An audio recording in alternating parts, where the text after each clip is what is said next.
India Legal presents Courts Roundup.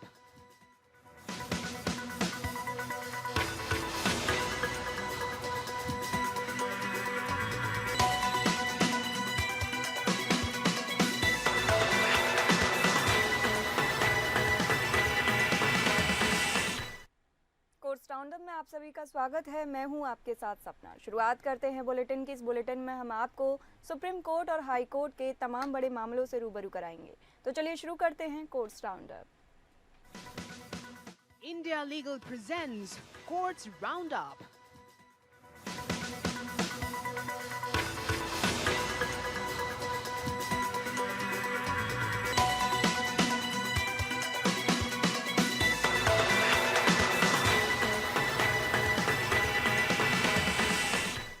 दो 2002 में हुए नीतीश कटारा हत्याकांड में दोषी विकास यादव की रिहाई की मांग मामले में सुप्रीम कोर्ट में सुनवाई हुई। सुप्रीम कोर्ट ने दोषी विकास यादव की राहत को बरकरार रखते हुए उसकी अंतरिम जमानत 4 हफ्ते और बढ़ा दी।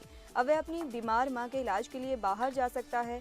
जस्टिस MM सुंदरेश की अध्यक्षता वाली बेंच ने विकास की मां की बीमारी के आधार पर उसकी अंतरिम जमानत को आगे बढ़ाते हुए विकास की मांग पर उसके घर पर ही रहने की जमानत की शर्त में बदलाव कर दिया। इसके अलावा कोर्ट ने कहा कि मेडिकल ग्राउंड के आधार पर अब आगे अंतरिम जमानत नहीं मिलेगी। फिलहाल वह 28 अप्रैल से अंतरिम जमानत पर है। नीतीश कटारा हत्याकांड में विकास यादव को 25 साल की सजा हुई है और अब तक वह 23 साल की सजा पूरी कर चुका है। विकास यादव ने सुप्रीम कोर्ट से अपनी रिहाई की मांग की है।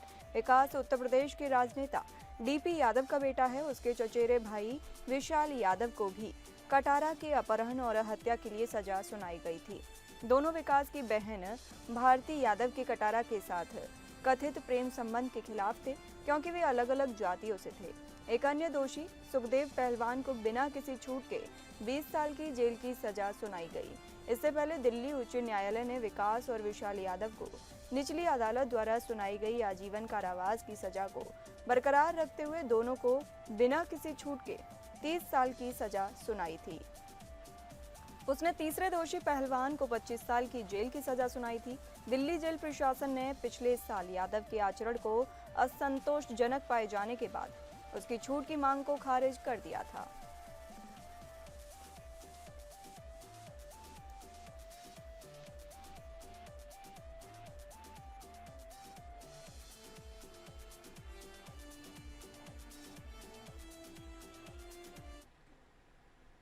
सुप्रीम कोर्ट इस सवाल पर विचार करेगा कि सेरी फाइनेंस रिक्रूटमेंट क्या LTD RBI के परिपत्रों से बाध्य है। यह मामला RBI द्वारा जारी किए गए परिपत्रों की व्याख्या और उनके अनुपालन से संबंधित है। सेरी उपकरण वित्त लिमिटेड ने RBI के परिपत्रों के अनुपालन के संबंध में कुछ मुद्दे उठाए हैं। कंपनी का तर्क है कि RBI के परिपत्र और गैर बैंकिंग वित्तीय कंपनियों पर लागू नहीं होते हैं। सुप्रीम कोर्ट इस मामले में निर्णय लेगा कि क्या सेरी उपकरण वित्त लिमिटेड RBI के परिपत्रों से बाध्य हैं। यह निर्णय न केवल कंपनी के लिए बल्कि अन्य गैर बैंकिंग वित्तीय कंपनियों के लिए भी महत्वपूर्ण होगा। RBI ने वित्तीय क्षेत्र को विनियमित करने के लिए कई परिपत्र जारी किए हैं। ये परिपत्र बैंकों और गैर बैंकिंग वित्तीय कंपनियों के लिए विभिन्न दिशा निर्देश प्रदान करते हैं। सुप्रीम कोर्ट का निर्णय इस बात पर प्रकाश डालेगा कि RBI के परिपत्र गैर बैंकिंग वित्तीय कंपनियों पर कितना लागू होते हैं। यह निर्णय वित्तीय क्षेत्र के लिए महत्वपूर्ण होगा और कंपनियों को अपने व्यवसाय को संचालित करने में मदद करेगा।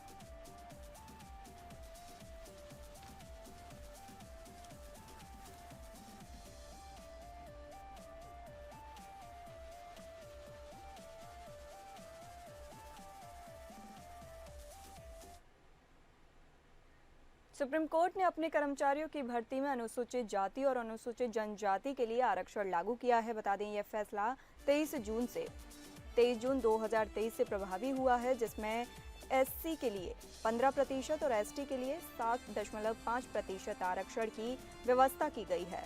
सुप्रीम कोर्ट ने 54 पन्नों का एक रोस्टर प्रणाली जारी की है, जिसमें बताया गया है कि किस पद पर कितने पद आरक्षित किए जाएंगे। निर्णय के मुख्य बिंदु हैं SC और ST के लिए आरक्षण। सुप्रीम कोर्ट में SC के लिए 15% और ST के लिए 7.5% आरक्षण लागू किया गया है। रोस्टर प्रणाली। सुप्रीम कोर्ट ने एक रोस्टर प्रणाली जारी की है जिसमें बताया गया है कि किस पद पर कितने पद आरक्षित किए जाएंगे। यह व्यवस्था 23 जून 2025 से प्रभावी हो गई है। यह सुप्रीम कोर्ट द्वारा उठाया गया एक ऐतिहासिक कदम है जो एससी और एसटी समुदाय के लिए आरक्षण प्रदान करता है। मॉडल रोस्टर में विभिन्न पदनामों के लिए आरक्षित श्रेणियों के लिए सीधी भर्ती नीति का विवरण दिया गया है, जिनमें वरिष्ठ निजी सहायक का पद, सहायक लाइब्रेरियन का पद, जूनियर कोर्ट सहायक, जूनियर कोर्ट सहायक, सह junior programmer, junior court attendant, chamber attendant, वरिष्ठ निजी सहायक, सहायक लाइब्रेरियन, जूनियर कोर्ट सहायक शामिल हैं।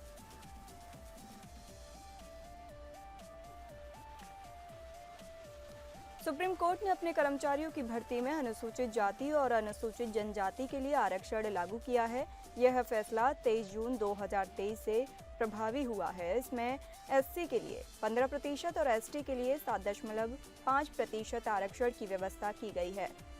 सुप्रीम कोर्ट ने 54 पन्नों का एक रोस्टर प्रणाली भी जारी की है, जिसमें बताया गया है कि किस पद पर कितने पद आरक्षित किए जाएंगे। निर्णय के मुख्य बिंदु हैं एससी और एसटी के लिए आरक्षण। सुप्रीम कोर्ट में एससी के लिए 15% और एसटी के लिए 7.5% आरक्षण लागू किया गया है।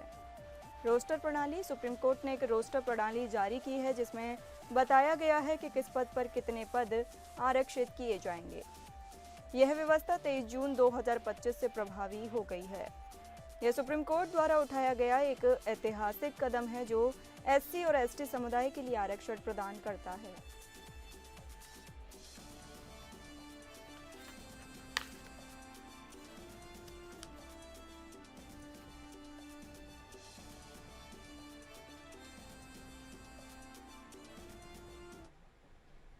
तमिलनाडु के विधायक जेगन मूर्ति को अपहरण के एक मामले में सुप्रीम कोर्ट ने अग्रिम जमानत दे दी है। बता दें, यह फैसला जस्टिस मनोज मिश्रा और जस्टिस एनके सिंह की पीठ ने सुनाया। मूर्ति पर एक नाबालिग लड़के के अपहरण में शामिल होने का आरोप है। अपहरण का आरोप। मूर्ति पर आरोप है कि वे एक नाबालिग लड़के के अपहरण में शामिल थे, जो अपने बड़े भाई के एक लड़की से शादी करने के कारण हुआ था। मद्रास हाईकोर्ट का फैसला। मद्रास हाईकोर्ट ने मूर्ति की अग्रिम जमानत याचिका खारिज कर दी थी, जिसमें कहा गया था कि उनके खिलाफ प्रथम दृष्टया सामग्री है। सुप्रीम कोर्ट ने कहा कि मामले में विचार करने की आवश्यकता है और मूर्ति को अग्रिम जमानत दे दी। जमानत की शर्तें इस प्रकार हैं। कोर्ट ने कहा कि अगर मूर्ति को गिरफ्तार किया जाता है तो उन्हें 25,000 रुपये के निजी बॉन्ड पर रिहा किया जाएगा, बशर्ते वे जांच में सहयोग करें और गवाहों को धमकाएं नहीं या सबूतों से छेड़छाड़ न करें। सुप्रीम कोर्ट ने अपने आदेश में कहा कि मूर्ति के खिलाफ आरोपों की जांच की आवश्यकता है और उन्हें अग्रिम जमानत देना उचित होगा। यह फैसला मूर्ति के लिए राहत लेकर आया है, जिन्हें मद्रास हाई कोर्ट ने पहले अग्रिम जमानत देने से इनकार कर दिया था।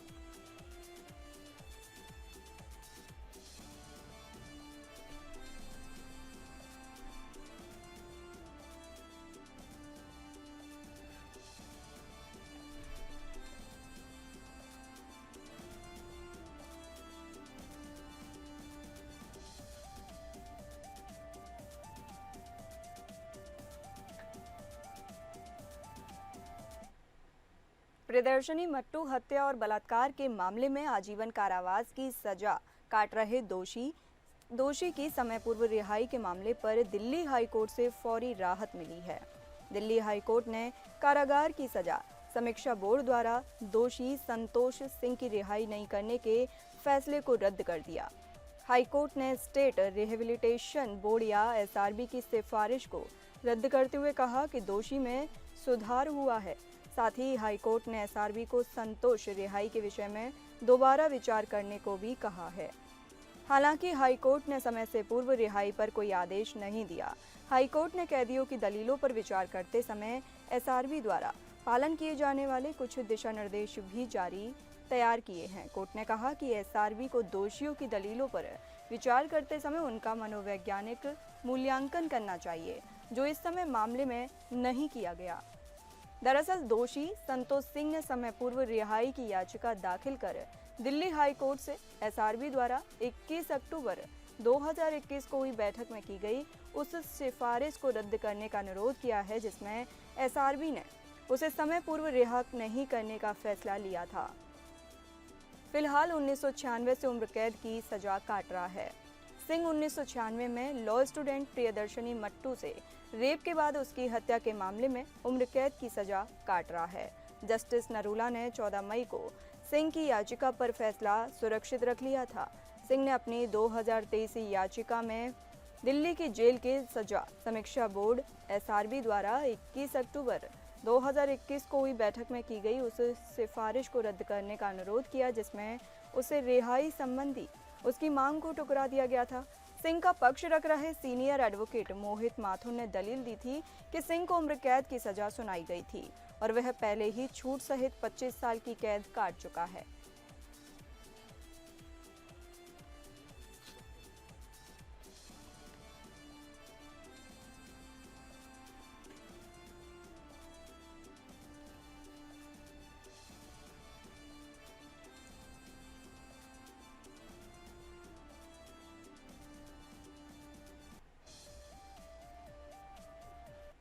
दिल्ली उच्च न्यायालय ने आईसीआईसीआई बैंक को एक याचिका पर जवाब देते हुए दाखिल करने का निर्देश दिया है जिसमें आरोप लगाया गया है कि बैंक ने डिजिटल बैंकिंग से दृष्टिबाधित व्यक्तियों को बाहर कर दिया है।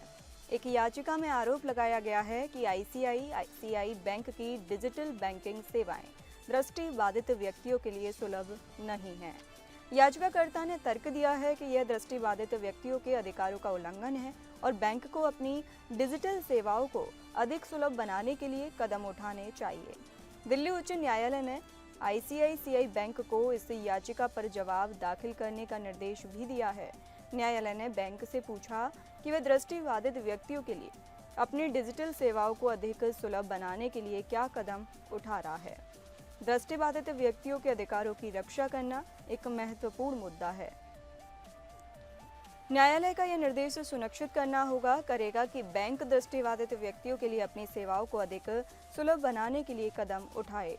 जब आईसीआईसीआई बैंक को इस याचिका पर जवाब दाखिल करना होगा, न्यायालय आगे की कार्रवाई के लिए याचिकाकर्ता और बैंक की दलीलें सुनने के बाद निर्णय लेगा।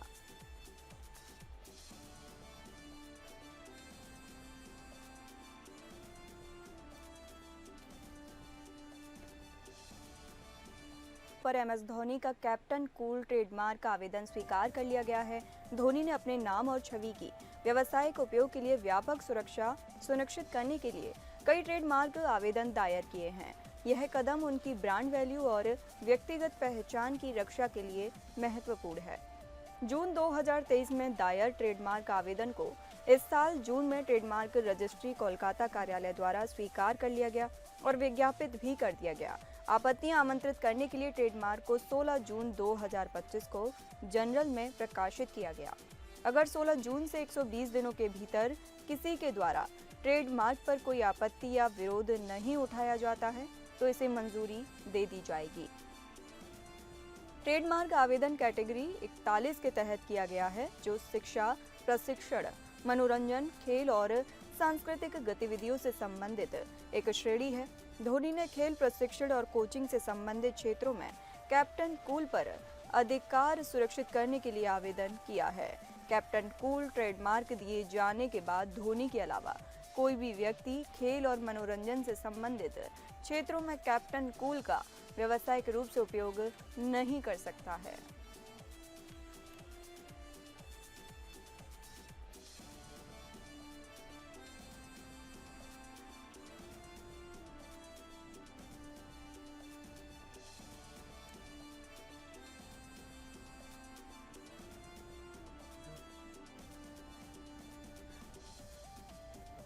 बॉम्बे उच्च न्यायालय ने शिवसेना प्रमुख बाला ठाकरे की याद में शिवाजी पार्क में मेयर बंगले को स्मारक में बदलने के फैसले को चुनौती देने वाली याचिकाओं को खारिज कर दिया है। मुख्य न्यायाधीश आलोक अराधे और न्यायमूर्ति संदीप मार्ने की खंडपीठ ने कहा कि राज्य सरकार ने स्मारक के लिए जमीन और धन आवंटित करने का निर्णय लिया है, जो उसके अधिकार क्षेत्र में है। बाला साहेब ठाकरे स्मारक के निर्माण के लिए राज्य सरकार ने 2017 में निर्णय लिया था, जिससे कई याचिकाओं के माध्यम से चुनौती दी गई थी।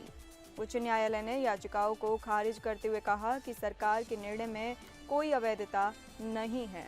राज्य सरकार ने स्मारक के लिए जमीन आवंटित की है, जिसे पहले ग्रीन जोन में रखा गया था, लेकिन बाद में इसे आवासीय क्षेत्र में बदल दिया गया।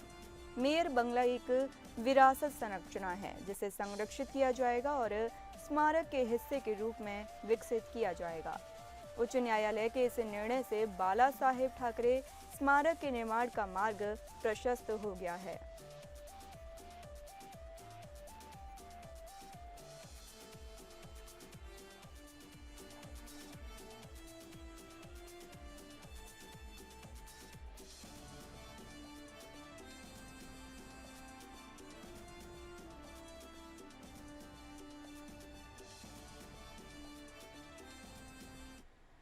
केरल उच्च न्यायालय ने हाल ही में एक महत्वपूर्ण निर्णय में कहा कि पुलिस ईमेल के माध्यम से विदेश से प्राप्त शिकायत पर एफआईआर दर्ज करने से इनकार नहीं कर सकती है, भले ही शिकायत पर हस्ताक्षर ना हो। न्यायालय ने कहा कि संज्ञेय अपराध की स्थिति में पुलिस को एफआईआर दर्ज करना अनिवार्य है, चाहे शिकायत कहीं से भी आए। विदेश से ईमेल शिकायत। एक महिला ने ऑस्ट्रेलिया से अपने पति के खिलाफ ईमेल के जरिए शिकायत भेजी थी, जिस पर पुलिस ने एफआईआर दर्ज करने से इनकार कर दिया था। पुलिस की कार्रवाई। पुलिस ने शिकायत पर हस्ताक्षर न होने और शिकायतकर्ता की अनुपस्थिति का हवाला देते हुए एफआईआर दर्ज नहीं की। उच्च न्यायालय का निर्णय। केरल उच्च न्यायालय ने कहा कि पुलिस को एफआईआर दर्ज करनी चाहिए, भले ही शिकायत विदेश से आई हो या उस पर हस्ताक्षर न हो। Zero FIR. न्यायालय ने कहा कि जीरो एफआईआर की अवधारणा को कानूनी मान्यता मिली है, जिसका अर्थ है कि पुलिस को एफआईआर दर्ज करनी चाहिए, चाहे शिकायत किसी भी क्षेत्राधिकार से आई हो। कानून के प्रावधान क्या हैं? आइए समझते हैं। बीएनएसएस की धारा 173। इस धारा के तहत पुलिस को एफआईआर दर्ज करनी होती है अगर शिकायत में संज्ञेय अपराध का उल्लेख है, भले ही शिकायत इलेक्ट्रॉनिक माध्यम से आई हो। इस निर्णय से विदेश में रहने वाले लोगों को न्याय प्राप्त करने में मदद मिलेगी और पुलिस को अपनी जिम्मेदारियों का पालन करने के लिए निर्देशित किया गया है।